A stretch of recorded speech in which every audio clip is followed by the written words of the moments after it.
देखिए बाद आपका स्वागत है। केंद्रीय बजट पर मध्य प्रदेश के व्यापार उद्योग जगत ने सकारात्मक प्रतिक्रिया दी है। स्वराज एक्सप्रेस के डिप्टी एडिटर पॉलिटिकल एडिटर आपको बता दें अतुल पाठक ने बातचीत में विभिन्न वर्गों के प्रतिनिधियों से बजट में करों में कटौती से संबंधित घोषणा की प्रशंसा की है। वित्त मंत्री निर्मला सीतारमण के बजट में हर वर्ग के लिए कुछ न कुछ खास है।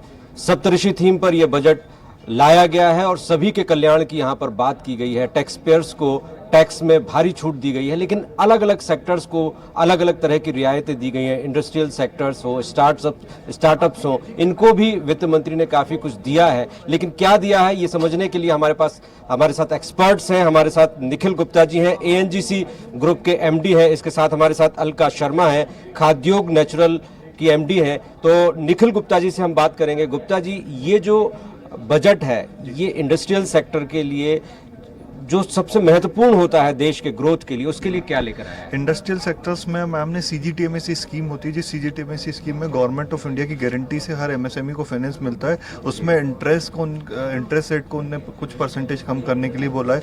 उसमें मार्केट लिंकेजेस की बात कही है, क्लस्टर बेस्ड अप्रोच और नॉन क्लस्टर बेस्ड अप्रोच को उन्हें आगे बढ़ाने के लिए बात कही है।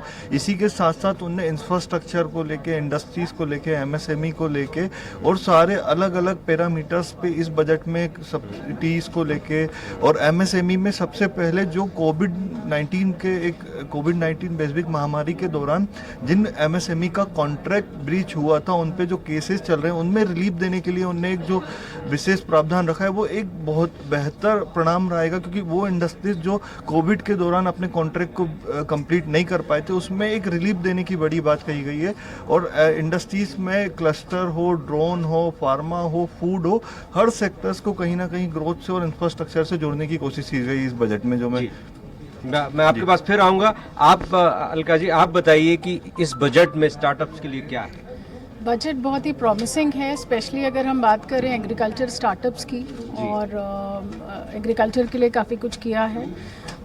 स्टार्टअप्स के लिए भी एक तरीके से एक प्लेटफॉर्म क्रिएट किया है, क्योंकि अभी तक जब हम IT की बात करते थे और एग्रीकल्चर की बात करते थे तो दोनों सेपरेट थी, बट जब हम नई टेक्नोलॉजी की बात कर रहे हैं और अपनी इकोनॉमी को बढ़ाने की बात कर रहे हैं तो उस समय बहुत ही प्रॉमिसिंग बजट दिया है। देखिए, स्टार्टअप्स की प्रधानमंत्री लगातार बात कर रहे हैं कि छोटे छोटे उद्योग लगें, उनसे रोजगार भी जनरेट होता है और देश को एक नए पंख लगते हैं विकास को। तो आप खुद एक स्टार्टअप चला रही हैं, तो आपकी नज़र में क्या वाकई मोदी जी जो कहते हैं वो बजट में किया जा रहा है? बिल्कुल, बजट में ऐसा किया जा रहा है। और अगर हम बात करें मध्य प्रदेश की, तो मध्य प्रदेश में दो चीज़ें हैं जिससे हमें बेनिफिट मिलना है। एक है जहाँ पे कॉटन क्लस्टर की बात हुई है, मध्य प्रदेश काफ़ी बड़ा एक्सपोर्टर, हम काफ़ी अच्छे लेवल पे एक्सपोर्ट करते हैं कॉटन को। और दूसरा यहाँ पे खड़े अनाज की बात करी है, जैसे कि हम international year of millet celebrate कर रहे हैं इस साल, और मध्य प्रदेश से सबसे ज़्यादा खड़ा अनाज या मिलेट एक्सपोर्ट होने की संभावनाएं हैं। तो ये हमारे लिए एक बूस्टर बजट है। स्टार्टअप्स को भी अलग अलग चैनल, जैसे काफ़ी सारे वुमेन एंटरप्रेन्योर्स हैं जो मिलेट्स पे काम कर रहे हैं और मिलेट बेस्ड प्रोडक्ट्स पे काम कर रहे हैं, तो उनके लिए भी एक अच्छी अपॉर्चुनिटी है। सर, आप अपना परिचय? मेरा नाम सौरभ मिश्रा है जी।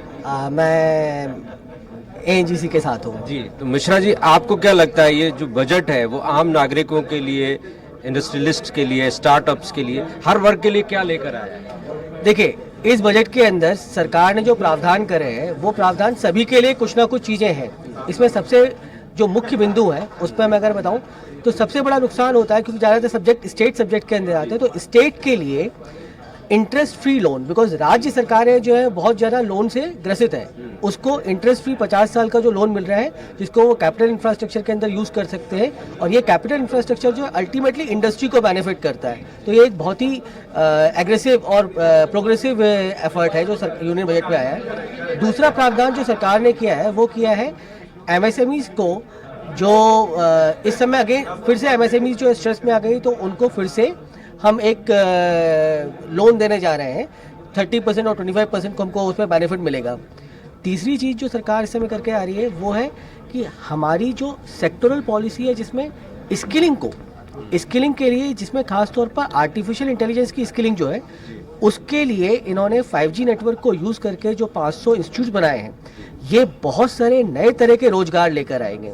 तो ये एक बहुत ही प्रोग्रेसिव कदम है। हमारे यहाँ पर 70% पॉपुलेशन जो है वो एग्रीकल्चर बेस्ड है, और एग्रीकल्चर में जैसा माननीय फाइनेंस मिनिस्टर ने कहा कि हमारा जो एग्रीकल्चर है उसमें जब उत्पादन आता है तो हमारा जो रेट है वो कम हो जाता है, जो उत्पाद की कीमत है वो कम हो जाती है। तो उसके लिए जो भंडारण की कैपेसिटी बढ़ानी है उसके ऊपर काम कर रहा है। तो ये सब चीज़ें जो है ये पूरा ओवरऑल अगर हम देखें तो ये पूरा सेक्टर ऐसा है जिसमें सभी लोगों को बहुत फ़ायदा मिलेगा। आपने गुप्ता जी पूरा बजट बारीकी से देखा और आप अर्थ जगत से लगातार जुड़े हुए हैं, तो आपका एनालिसिस क्या है? जो उम्मीदें हैं मार्केट की और आम नागरिकों की, उन सब की उम्मीदों पर कितना खरा उतरता है? बीजेपी क्योंकि एक चुनावी माहौल भी चल रहा है, आज़ादी के अमृतकाल महोत्सव में हर वर्ग को खुश करना चाहते हैं, चाहे टूरिज्म की बात हो, चाहे इंफ्रास्ट्रक्चर की बात हो, चाहे हेल्थ की बात हो, एग्रीकल्चर की बात हो। इसमें अगर आपने देखा होगा तो निर्मला सीतारमण मैम ने हर चीज़ को, हर एरिया को कंपेयर करते हुए इस बजट पे कही है। हमारे यहाँ एम्स 157 नए एम सेट करने की बात कही गई हो। इवन सबसे बड़ी जो हमारा एक सेक्टर था रूरल इकोनॉमी का, जो एग्रीकल्चर सेक्टर था, एग्रीकल्चर सेक्टर को फर्स्ट टाइम किसी बजट में मार्केट लिंकेजेस की बात कही गई है, एग्रीकल्चर स्टार्टअप्स को बढ़ावा देने की बात कही गई है। क्योंकि हमारा अगर मध्य प्रदेश की इकोनॉमी की मैं बात करता हूँ तो जो कि एग्रीकल्चर बेस्ड इकोनॉमी, अगर एग्रीकल्चर के मार्केट लिंकेजेस को हमें अच्छे कनेक्ट मिलते हैं और हमारे इंडस्ट्रीज के इकोसिस्टम को एग्रीकल्चर से जोड़ दिया जाता है, तो उसमें हमें हमारे जो इकोनॉमी है, ग्रोथ ऑफ एमपी है और इंफ्रास्ट्रक्चर की ग्रोथ है या इंडस्ट्रीज की ग्रोथ है वो एकदम बढ़ के आएगी। और उसमें सबसे बड़ी बात जो उभर के आई जो किसानों की है, जिसपे मोदी सरकार हो, शिवराज सरकार हो या बाकी गवर्नमेंट हो, जो बराबर काम करे वो किसानों की आय को बढ़ाने के लिए। तो जैसे ही एग्रीकल्चर को अगर इंफ्रास्ट्रक्चर से जोड़ दिया जाएगा तो किसानों की आय खुद ब खुद बढ़ जाएगी आपस में। अलका जी, महिलाओं के लिए क्या आप सोचती हैं? महिलाओं के लिए बजट काफ़ी अच्छा है और जैसे कि स्पेशल प्रावधान महिलाओं के लिए बनाए गए हैं, वुमेन सेल्फ हेल्प ग्रुप्स की बात करी है जी, और स्पेशल स्कीम्स की बात करी है, तो डेफिनेटली एक अच्छा सपोर्ट है। क्योंकि कहीं ना कहीं हमारा नंबर जो है वो 77 से 72 नंबर पे आता है, तो महिलाओं उद्यमियों के लिए काफ़ी उम्मीद है इस बजट से। जी। तो हमारे साथ federation of MP chambers and commerce and industry के आर.एस. गोस्वामी जी हैं। डॉक्टर साहब, क्या कहना है आपका इस बजट को लेकर? देखिए, मोदी जी गवर्नमेंट का जो मेन फोकस है वो एक्सपोर्ट को बढ़ाना है, मैन्युफैक्चरिंग को स्ट्रेंथन करना है, एग्रीकल्चर सेक्टर में ज़्यादा से ज़्यादा इनफ्लो हो फंड्स का, वो करना है। तो इसमें वो सफल हुई है। और आप देखिए, जितना आप ईज ऑफ डूइंग बिजनेस करेंगे उतना टैक्स ज़्यादा मिलेगा। पिछले बार में सभी क्षेत्रों में, चाहे वो डायरेक्ट टैक्स हो चाहे इनडायरेक्ट टैक्स हो, सभी में एकदम वृद्धि हुई है, एक्सपोर्ट्स बढ़ रहे हैं। तो जितना आप ईज ऑफ डूइंग बिजनेस करते जाएंगे उतने टैक्सेस बढ़ते जाएंगे।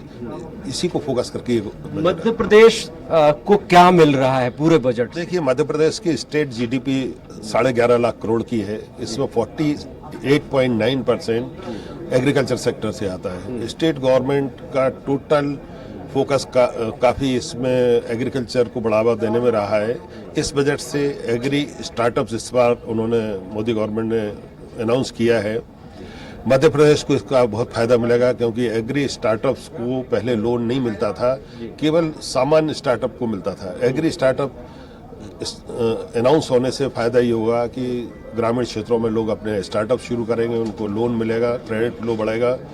और जो माननीय प्रधानमंत्री जी ने मोटा अनाज वर्ष जो डिक्लेयर किया है यूनाइटेड नेशंस के माध्यम से, तो उसका सबसे ज़्यादा फायदा मध्य प्रदेश को मिलने वाला है। यदि हम ज्वार, बाजरा, जो हमारे बहुत फोकस एरिया हैं, उनमें कुछ नए उद्योग आते हैं तो इनका एक्सपोर्ट भी बढ़ेगा और डोमेस्टिक प्रोडक्शन भी बढ़ेगा। कुणाल जी, कैसा रहा ये बजट?